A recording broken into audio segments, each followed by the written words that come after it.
They want me to explain why. The prison psychologist who visits every Tuesday. The true crime writers who send letters asking for interviews. The documentaries that call me the monster next door. They all want the same thing, a reason, a breaking point, a moment of madness that makes sense, but there was no madness, just clarity. After 32 years of fog, I finally saw clearly. My name is Marta Evelyn Crowley. I'm 63 years old now.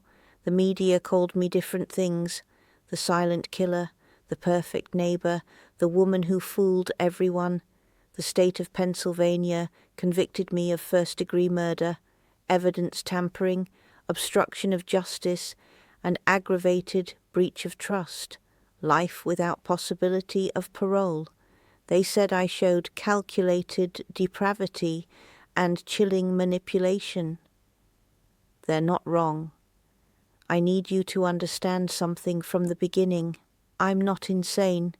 4 psychiatrists evaluated me, all reached the same conclusion. Competent, rational, fully aware of my actions, no personality disorder, no psychotic break, no diminished capacity. I made a choice, and I executed it perfectly.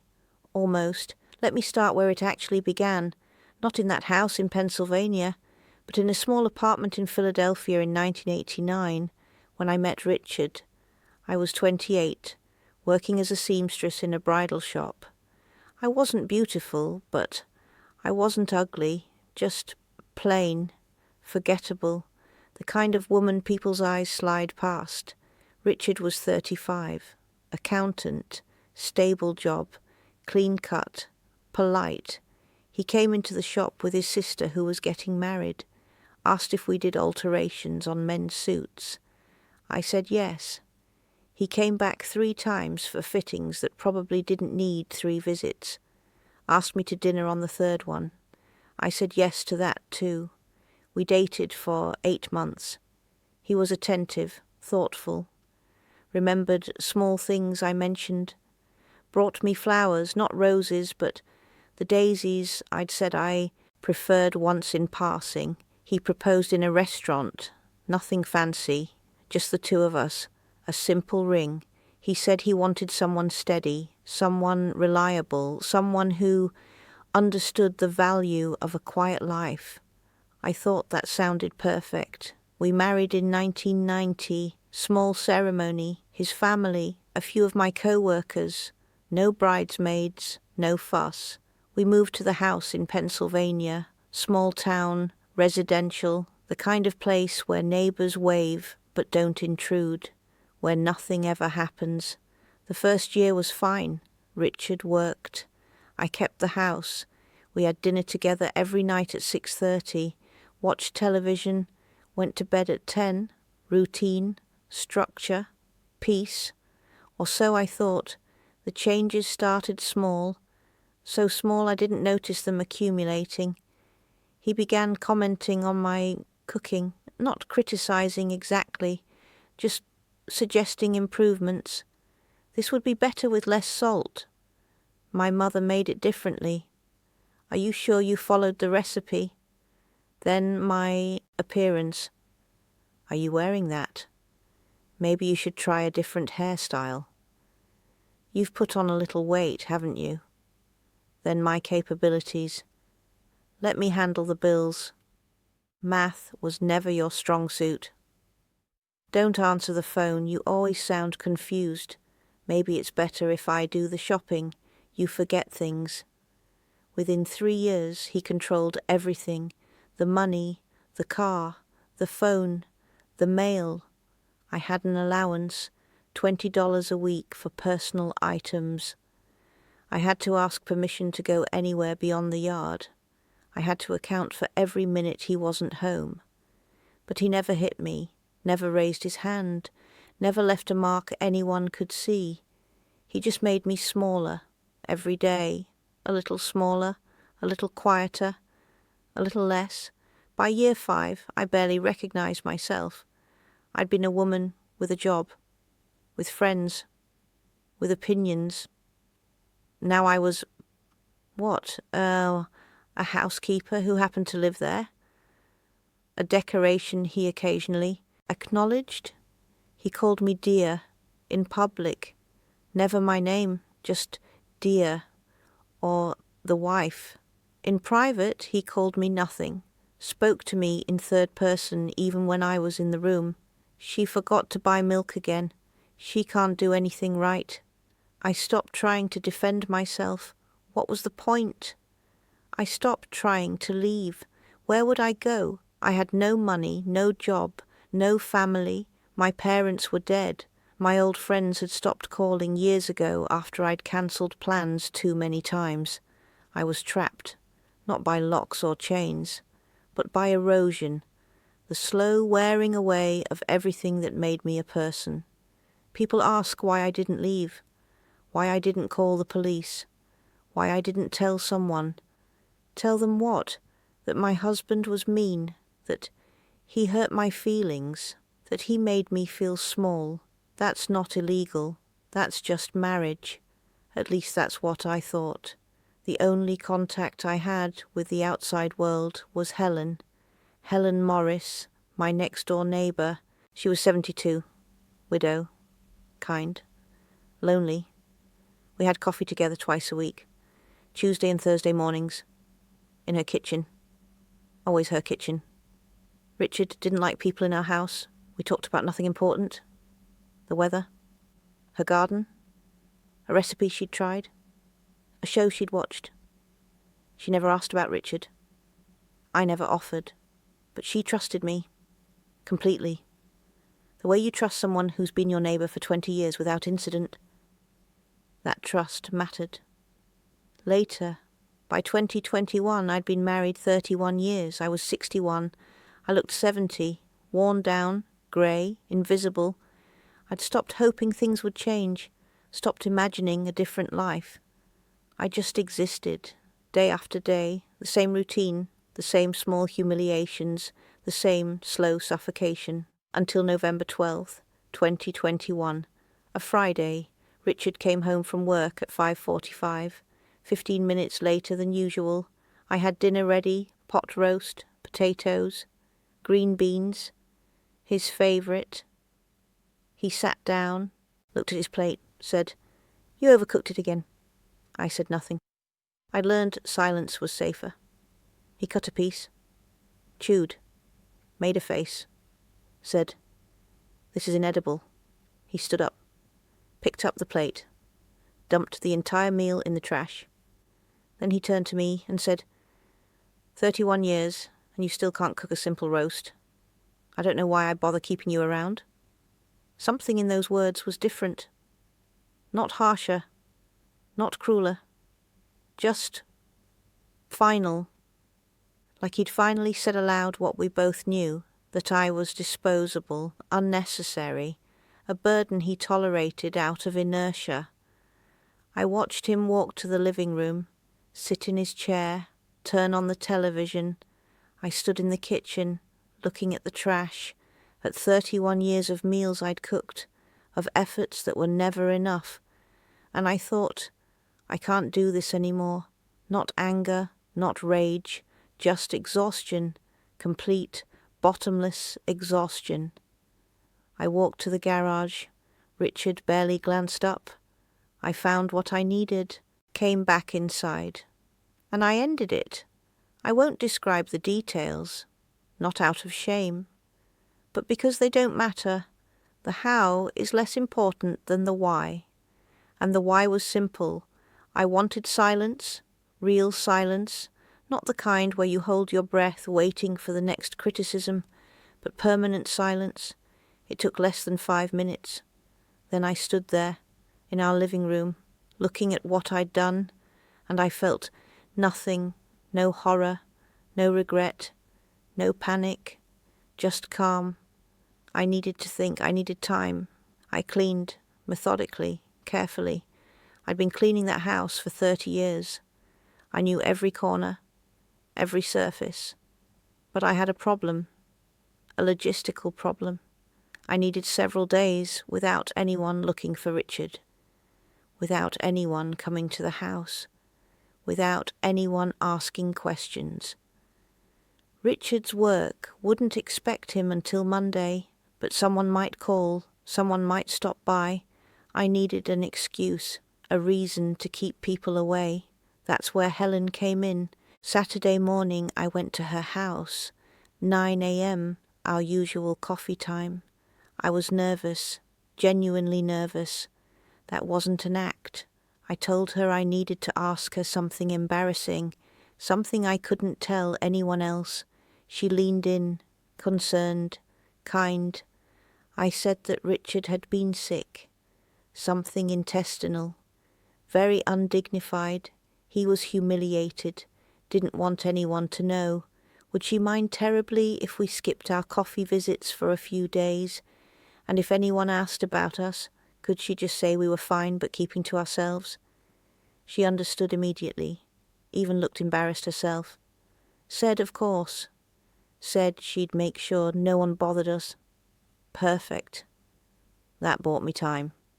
I spent the weekend working, cleaning, planning, thinking through every detail. By Monday, I had a story ready. Richard had left, early Sunday morning, didn't say where, just packed a bag and went. Was it believable? Yes, people leave, especially men who've been married for decades. Midlife, crisis, affair, cold feet after 30 years. It happens.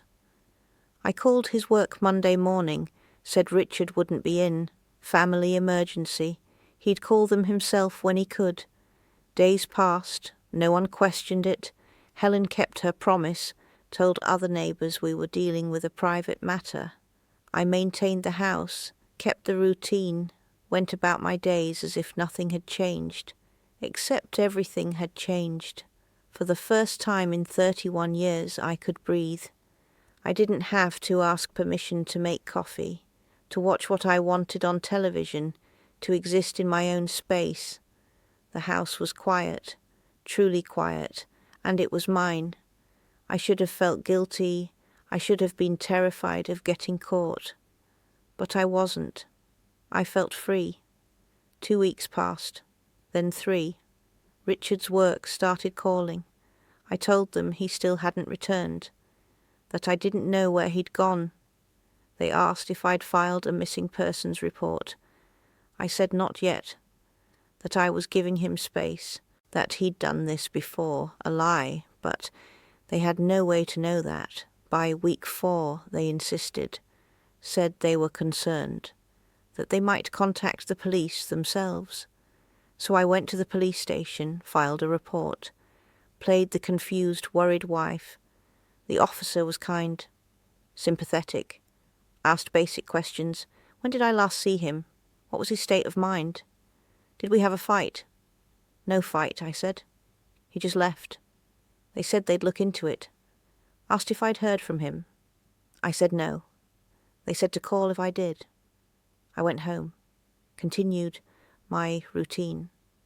2 more weeks passed. Then the detective came. Detective Morrison. 50-something. Tired eyes, but sharp. He asked the same questions, but differently. More detailed. More probing. When exactly did Richard leave? What was he wearing? Did he take his car? His car. I'd forgotten about his car. It was still in the garage. I said he must have called a cab, or a friend picked him up. The detective's eyes narrowed, slightly, wrote something down. He asked to look around. I said, of course. He walked through the house, looked in closets, the garage, the basement. Found nothing, because there was nothing to find. I'd been thorough, but then he asked about the backyard. The garden specifically. I'd redone the garden 2 weeks after Richard left, dug up the old flower beds, planted new ones. It was November, odd timing for gardening. Why had I done that? I said I needed to stay busy. That gardening helped me cope. He nodded, wrote more notes. Then he asked, "Has anyone seen or heard from your husband since he left?" I said no. He said, Not even his family? I froze, just for a second, but he saw it. Richard barely spoke to his family. They'd had a falling out years ago. I hadn't thought to fake contact from them. The detective kept his eyes on me, said, "I'd like to bring a team to examine the garden. Just routine, to rule things out." I said that was fine, but I knew. He knew. They brought ground-penetrating radar, dogs, a full forensics team. They found him in 6 hours. I didn't run, didn't resist, didn't lie. When they arrested me, I simply said, "I'd like to speak to an attorney." The trial lasted 8 weeks. The prosecution painted me as a cold-blooded killer, manipulative, calculating, a woman who murdered her husband and used her elderly neighbor to cover it up.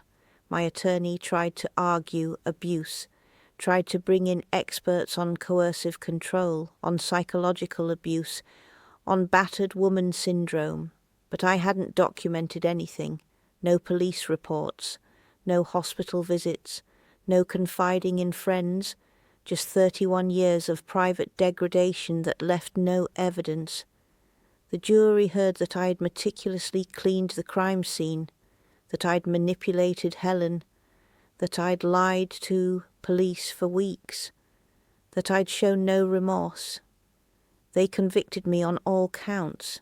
The judge gave me life without parole, said I'd methodically destroyed a man and callously used an innocent woman's trust.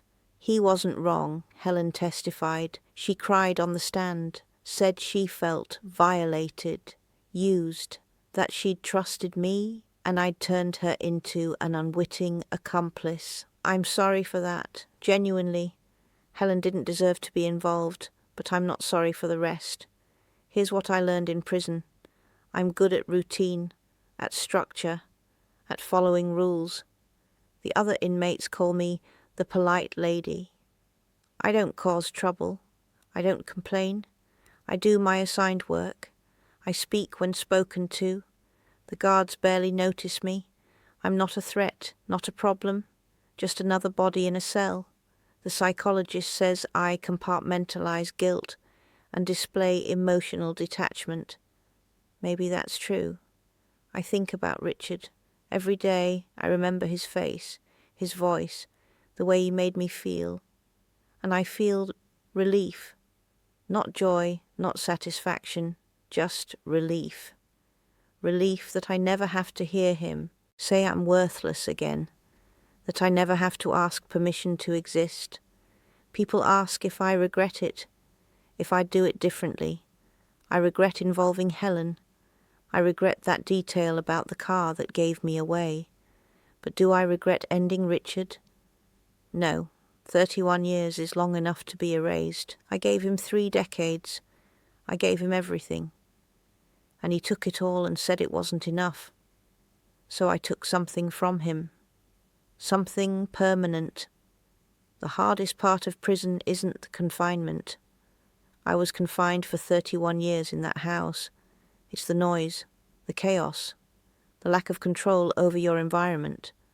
But I adapt. I always have. I'll die here. I'm 63. My health is fine. I could live another 20 years. 20 years of the same routine, the same small space, the same isolation, but at least it's honest isolation. No one pretends to love me here. No one slowly poisons me with contempt disguised as marriage.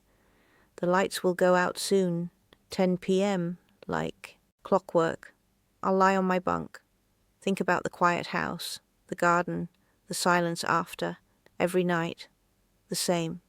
Tomorrow I'll wake up, go to my assigned job in the laundry, fold clothes, follow the routine, because that's what I do.